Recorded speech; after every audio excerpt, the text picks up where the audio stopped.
Personal कुछ नहीं बचा मेरे जीवन में।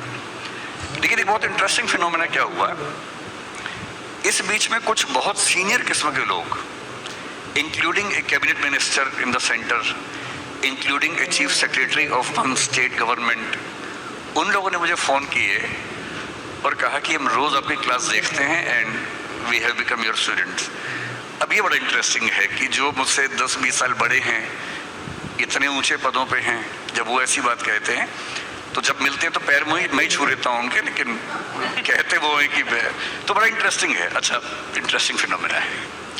सर, अब मेरे पास कुछ स्टूडेंट्स के सवाल हैं, थोड़े से नालायकी के लगे तो आप बिल्कुल ये मत समझिएगा कि ये मैंने लिखे हैं, ये स्टूडेंट्स के ही हैं।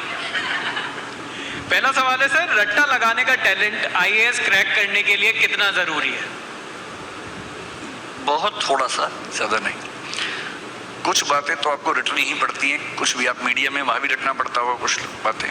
जैसे यहाँ आपका ऑप्शन है कि आप कार्ड लेके आ सकते हैं, यूपीएससी में ऑप्शन नहीं होता ये वाला, तो उनको याद करना पड़ता है।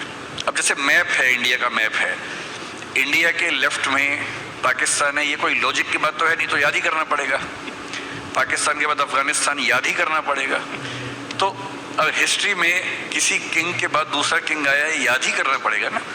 सो a lot of things are to be marked up, लेकिन रटना is only 10-15% of highest preparation, बाकी अंडरस्टैंडिंग का मामला है।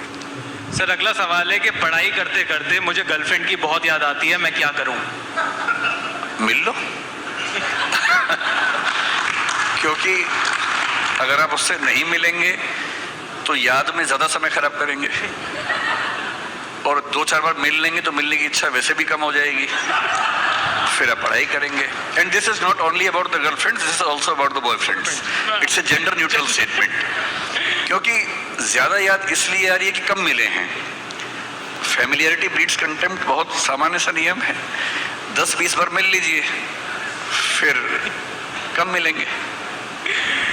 मनी डजंट मैटर, ये